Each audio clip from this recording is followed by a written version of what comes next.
Hello everyone, welcome to my channel and welcome back to my another new vlog video.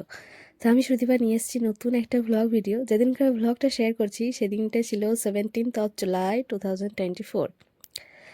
তো তার আগে আমি যে ভিডিওটা শেয়ার করেছি বা ভ্লগটা 14th of July সেদিন দেখেছো আমার মন মেজাজ ভীষণই খারাপ ছিল। অ্যাকচুয়ালি 9th July থেকে 16th of July অবধি আমি প্রচণ্ড নিজের সাথে নিজে লড়াই করেছি। অনেক কিছু ভেবেছি, অনেক কিছু ভাবনা চিন্তা এসছে, অনেক কিছু আমার জীবনে ঘটে গিয়েছে। তো তারই মাঝে এই 17th মানে তারপরেই আর কি 17th of July।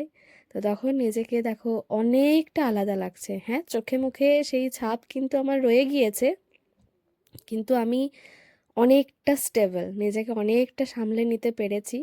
আসলে দেখতেই পাচ্ছ সকাল সকাল রেডি হয়ে একটা ব্লগ বানাচ্ছি, আর প্রচণ্ড গরম ছিল। আমি না ওই সকাল 8:30-9টাতে এরকম ঘেমে নিয়ে স্নান করে গিয়েছি। আসলে যাচ্ছি হচ্ছে মামা বাড়ি একটু হাওয়া বদল করতে। আর আমার ভাইজি দেখো মায়ের সঙ্গে খুনসুটি করছে, শাড়ি পরতে দেবে না। তো ব্যাগপত্র সমস্ত কিছু রেডি। আর আমরা কোথাও গেলে এনার খুবই নাচন হয় আর কি, মানে খুব মজা হয়, কিন্তু ওকে যে নিয়ে যাব না সেটা তো বুঝতে পারছে না।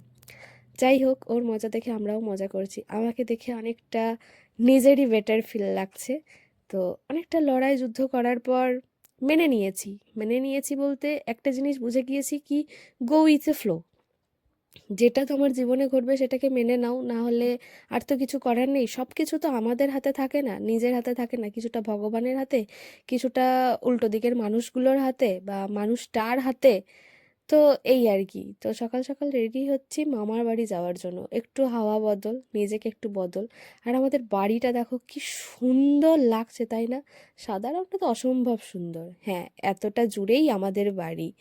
আর এই যে রোদ ঝলমলে দিনটা, মানে বৃষ্টি হওয়ার পর যখন রোদটা ওঠে তখন কি অসম্ভব সুন্দর লাগে। আর এই পরিবেশটা দেখে আমার মন আরও খুশিতে নাচে।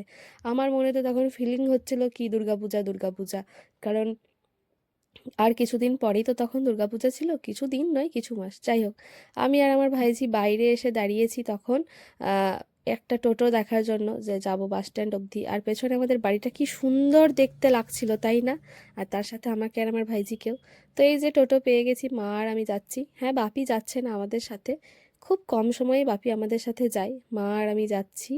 তো মা তো কাকে ফোন করতে করতে যাচ্ছে, আর আমাকে দেখো অনেকটা হাসি খুশি।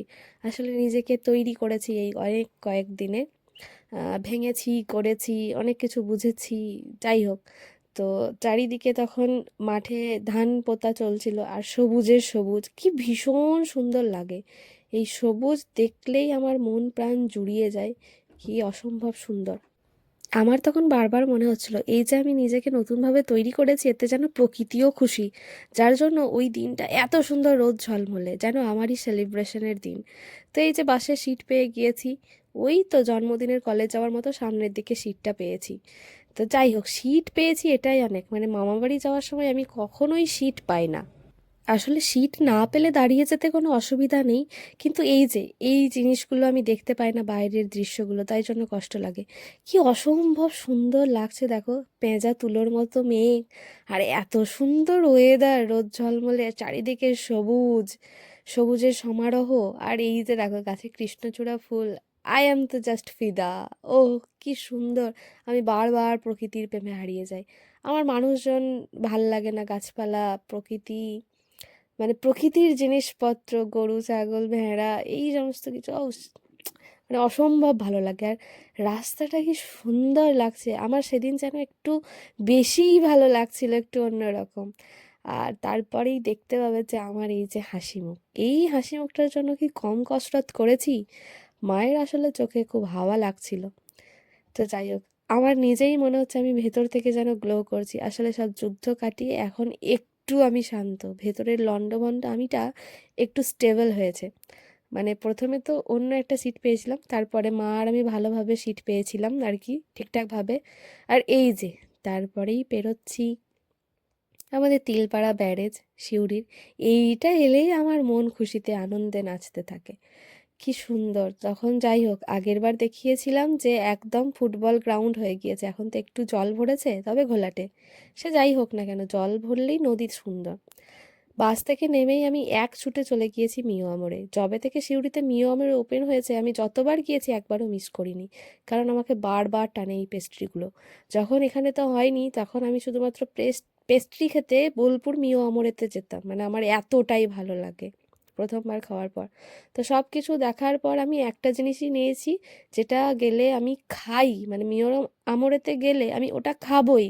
অন্য কিছু খাবো কি না খাবো সেটা পরের কথা, ওটা আমি একটা নেবই, আর একটা অন্য নতুন কিছু ট্রাই করব। তো এই যে নিয়ে নিয়েছি, তারপরে টোটো ধরে সিউড়ি থেকে যাচ্ছি এখন মামাবাড়ির পথে। মামাবাড়িটা একটু গ্রামে, আর এই মামাবাড়ি গ্রামে যাওয়ার পথে এই যে দুটো রাস্তা দিয়ে যাওয়া যায়, এই রাস্তাটা দিয়ে অনেক দিন পর যাচ্ছি। তো মা বলতে বলতে যাচ্ছে এখানে কত বাড়িঘর হয়ে গিয়েছে এই দিকটাতে, আর এই যে সবুজ মাঠঘাট। আমার মামার বাড়ির এই সাইডটাতে না চাষবাস খুব কমই হয়, গ্রীষ্মকালে হয় না বললেই চলে, কারণ ওখানে অত জলের সুযোগ সুবিধা নেই। এটাকে বারবার দেখাচ্ছি কারণ আমার খুব খেতে ইচ্ছা করছে। আর আমার অবস্থাটা দেখো, কতগুলো যে ব্যাগ, আর মামার বাড়ি ঢুকে দেখছি এই ভোল বদল, ওই জন্য আমার চোখ মুখের এরকম অবস্থা। এই যে নতুন গেট লাগানো হয়েছে, এই গেটগুলো অন্য দরজার খুলে দেওয়া হয়েছে, তারপরে এই যে এখানে গাঁথনি করা হয়েছে, তারপর এখানে রেলিং লাগানো হয়েছে। এই জায়গাটা ছিল গোয়াল ঘর, এখানে এবার জিনিসপত্র ভরার জায়গা অন্যরকম করে দেওয়া হয়েছে। এখন তো গরু নেই। আর দেখো কত গাছ, আমার মামার বাড়িতে এরকমই প্রচুর গাছ, দাদুভাই টুকটুক করে লাগায়। এখানে এসে দেখছি মায়ের মাসি, মানে দিদা, তার দিদি অর্থাৎ আমার দিদার হেল্প করার জন্য বাসনগুলো একটু ধুয়ে দিচ্ছে। আর এদিকে দেখো লঙ্কা গাছে কত ফুল এসেছে। তো দেখে বেশ মনটা খুশি খুশি, এত গাছপালা দেখে খুব ভালো লাগে। আর এটাই আমার সেই ঠিকানা যেখানে আমি ছোট থেকে বড় হয়েছি, ছোটবেলাটা আমার এখানেই কেটেছে, এটা আমার শান্তির জায়গা। এখানে এলে মন তো ভালো হবেই। আর ঘাটে দেখছি দুজন ছেলে, এরা আবার মাছ ধরছে, আর এখানেও গাছপালাগুলোকে দেখে কি সুন্দর লাগছে।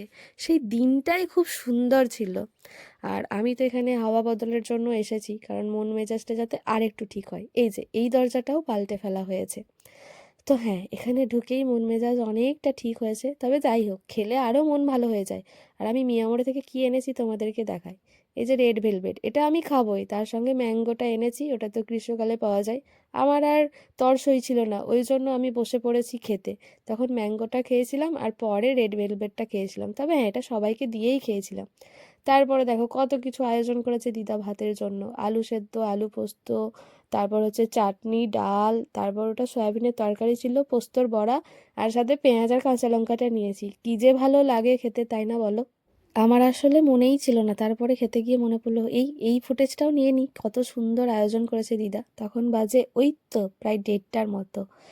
তো ঘড়িতে অত ভালো করে বোঝাতে পারছি না, এবার দেখো একটু হলেও বুঝতে পারবে 1:30টার মতো বাজতে যায়। তো সবাই একসাথে খেতে বসে গিয়েছি, কী যে ভালো ব্যাপার। তবে দাদুভাই সেদিন বাড়িতে ছিল না, একটু বাজারের দিকে গিয়েছিল, কাজ ছিল। তো ওই জন্যই। আর তারপর আমি খেয়ে দিয়ে স্নান করেছিলাম, কারণ এসেই আমার প্রচণ্ড খিদে পেয়ে গিয়েছিল। আর মামা বাড়ি গেলে আমি স্নান করে যাই না, অন্য যে কোনো জায়গা গেলেই স্নান করি। তো চুলে স্নান করেছিলাম এত গরমে। তো একদিকে গরমে ভিজেছি, একদিকে এই চুলের জন্য কী যে অবস্থা। আর সবাই তখন ঘুমোচ্ছে, আর আমি এদিকে ভিডিও করে বেড়াচ্ছি, ঘুরে বেড়াচ্ছি। আসলে আমার চুল শুকানোটা দরকার ছিল, ঘেমে নিয়ে তো একসা হয়ে গিয়েছি। তো চুলও শুকাচ্ছিলাম রোদে, আমার ভীষণ ভালো লাগছিল। আর তার সাথে অনেকগুলো ছবি তুলেছি নিজের মন ভালো করার জন্য। আর সূর্য দেখো মধ্য গগনে তখন উঁকি দিচ্ছে। আর এই যে এই গাছগুলো এখন অনেক নেই, সব কেটে ফেলা হয়েছে, এগুলো তো সেগুন গাছ। আর এই হচ্ছে শান্তির নীড়, কারণ এখানে গেলে আমরা সবাই শান্তি পাই। তো এই ছিল আমার ব্লগ। আশা করি তোমাদের ভালো লেগেছে, বা কেমন লেগেছে তোমরা জানাতে পারো। নিজে এখন একটু বেটার ফিল করছি, এর জন্য খুব ভালো লাগছে। মানে ওই রোদ থেকে নয়, যা সিচুয়েশন গেল আমার ওপর দিয়ে, সেই সব দিক দিয়ে। তো এই ছিল আজকের ভিডিও, চলো এখানেই শেষ করছি। দেখা হবে নতুন কোনো ভিডিওতে, নতুন কোনোভাবে। ততক্ষণের জন্য সবাই পাশে থেকো, সাথে থেকো। আর যারা ভিডিওটা দেখছো তারা অবশ্যই লাইক কমেন্ট করো, যারা ইউটিউব থেকে দেখছো সাবস্ক্রাইব করে দিও। চলো টাটা, দেখা হবে নতুন কোনো ভিডিওতে। রাধে রাধে।